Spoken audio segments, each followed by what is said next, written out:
أعوذ بالله من الشيطان الرجيم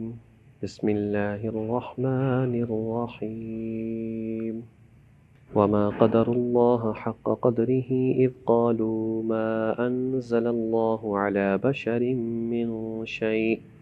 قل من أنزل الكتاب الذي جاء به موسى نورا وهدى للناس تجعلونه قراطيس تبدونها وتخفون كثيرا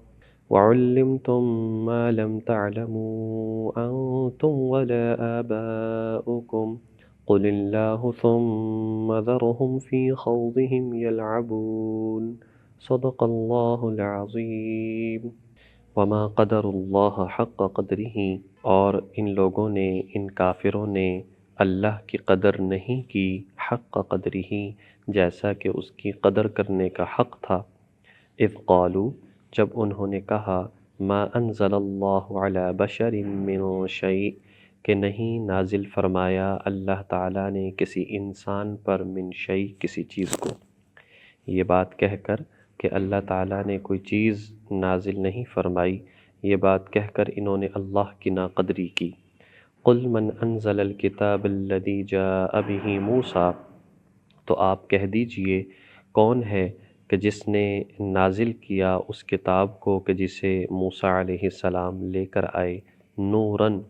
وہ کتاب نور تھی، وہدی للناس، اور لوگوں کے لیے ہدایت بھی تھی۔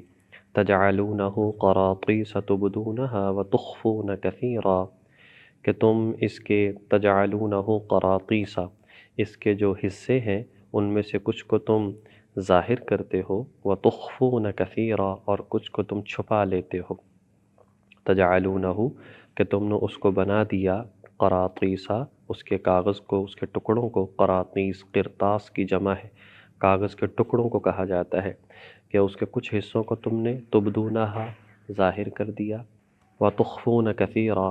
اور بہت ساروں کو تم نے چھپا لیا۔ وعلمتم ما لم تعلموا،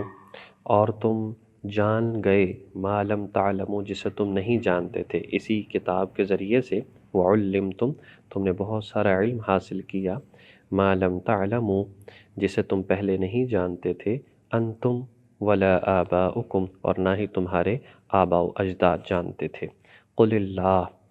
آپ کہہ دیجئے کہ وہ اللہ ہے کہ جس نے وہ کتاب نازل کی تھی۔ ثم ذرہم فی خوضہم یلعبون، پھر ان لوگوں کو چھوڑ دو، فی خوضہم، انہی کی اپنی حالت میں، یلعبون، کھیلتے رہیں، اپنی بیہودہ زندگی میں اور اپنی مشغولیت اور دل لگی والی زندگی میں ان کو پڑا رہنے دو کہ یہ اسی میں لگے رہیں۔ اس آیت سے قبل اللہ تبارک و تعالیٰ نے یہ بات ارشاد فرمائی کہ اگر تم شرک کرو گے، چاہے وہ بڑے سے بڑا انسان ہو درجے، مرتبے اور مقام کے اعتبار سے، نبی ہی کیوں نہ ہو، اگر شرک کسی کی زندگی میں ہوگا تو سارے اعمال ضائع ہیں۔ اسی طریقے سے فرمایا کہ اے نبی، جو آپ لوگوں کو تبلیغ کرتے ہیں اس پر بھی اعلان فرما دیجئے کہ میں تم سے کسی چیز کی کوئی اجرت نہیں مانگتا، کسی چیز کا مطالبہ نہیں کرتا، اس لیے کہ بعض لوگوں کے ذہن میں یہ بات آئی کہ شاید نعوذ باللہ یہ غریب ہے تو یہ مال و دولت حاصل کرنا چاہتا ہے اس نئے کام کو شروع کر کے، تو فرمایا کہ میں اس پر اجرت نہیں مانگتا۔ اور اسی طریقے سے کچھ لوگوں نے ضد پر آ کر یہ بات کہی، جس طرح ابو رافع تھا، مالک بن سیف تھا، انہوں نے کہا کہ نبی پر کچھ نازل نہیں ہوا۔ نعوذ باللہ، جو یہ کہتا ہے کہ قرآن نازل ہوا ہے یہ سب غلط ہے، بلکہ ضد میں آ کر انہوں نے یہ بات کہی کہ اللہ نے کسی انسان پر کبھی کچھ نازل ہی نہیں کیا۔ تو چونکہ یہ یہود بھی تھے ان میں موجود، کفار بھی تھے، تو ارشاد فرمایا اے نبی آپ خود ان سے سوال کیجئے، یہ بتاؤ کہ وہ کتاب جو موسیٰ علیہ السلام پر نازل ہوئی تھی، تورات، جو لوگوں کے لیے ہدایت تھی، نور تھی، اور اس کے کچھ حصوں کو تم ظاہر کرتے تھے، یعنی جو اپنی مرضی کے حصے ہوتے ان کو لوگوں کو بتا دیتے، جو مسائل مشکل ہوتے ان کو چھپا لیتے۔ تو فرمایا کہ اس کے ذریعے سے تم نے بہت سا علم حاصل کیا، تمہارے آباء و اجداد نے علم حاصل کیا، تو اس کو کس نے نازل کیا تھا؟ اب ظاہر ہے کہ ان کا انکار تو ضد کی وجہ سے تھا، اور جب انسان ضد کی وجہ سے کسی چیز کا انکار کرتا ہے تو اگر وہ بات سمجھ میں بھی آ جائے تو پھر بھی نہیں مانتا، اس لیے فرمایا کہ اے نبی آپ خود ہی جواب دیں کہ اللہ،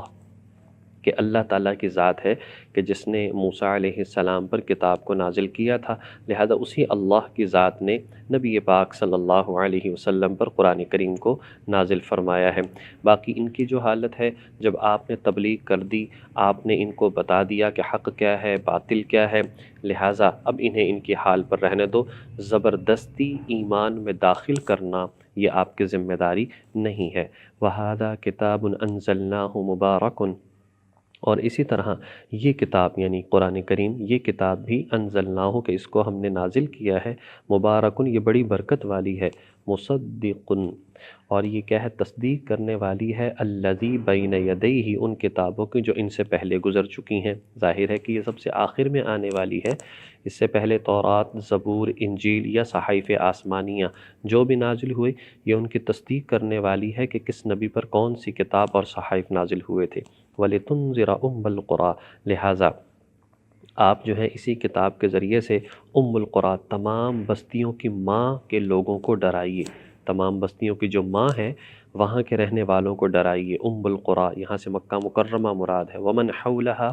اور اس کے ارد گرد کے جو علاقے ہیں ان کو بھی آپ جو ہے خبردار کیجیے، اللہ کی نافرمانی سے ڈرائیے۔ ام القریٰ،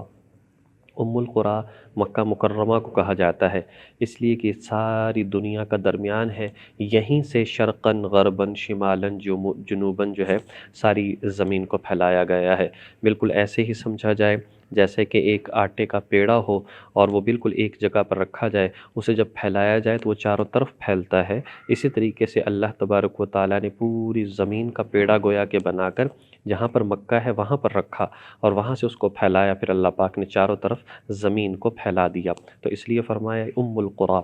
یہ تمام بستیوں کی ماں ہے،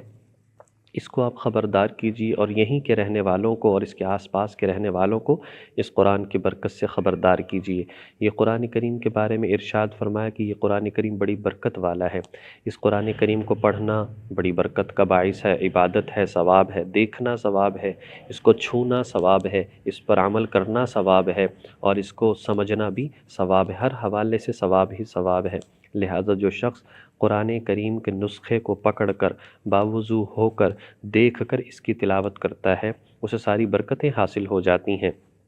کہ وہ اس کو پڑھ بھی رہا ہے، وہ اس کو دیکھ بھی رہا ہے اور اس نے ہاتھ بھی اس کو لگا رہا ہے، لہٰذا یہ ساری برکتیں اس کو حاصل ہوتی ہیں۔ والذین یؤمنون بالآخرہ اور وہ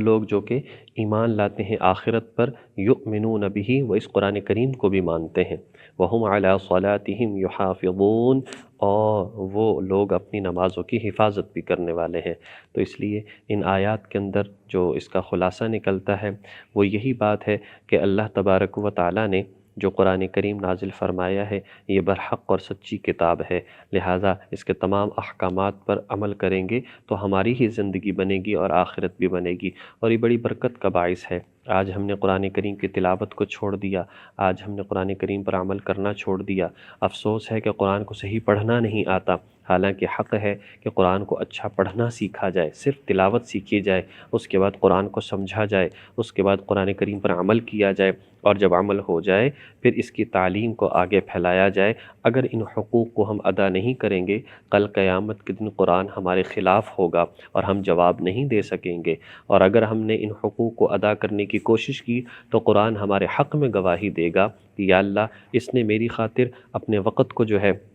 لگایا، اس نے میری خاطر اپنے آرام کو چھوڑا، اس نے میری خاطر اپنے بہت سارے ضروری کاموں کو چھوڑا، اس نے میری خاطر اپنے مال کو خرچ کیا، تو اللہ جل شانہ فرمایا کہ یہ ایسا قرآن ہے، ایسا جھگڑا کرنے والا ہے کہ جس کے حق میں جھگڑا شروع کر دے گا تو وہاں پر منوا کر رہے گا، اللہ تبارک و تعالیٰ سے اس کی بخشش کروا کر رہے گا۔ اللہ تبارک و تعالیٰ ہمیں قرآن کریم کی وابستگی نصیب فرمائے، اللہ تبارک و تعالیٰ ہمیں صحیح طریقے سے قرآن پاک کو سمجھ کر اس پر عمل کرنے کی توفیق نصیب فرمائے۔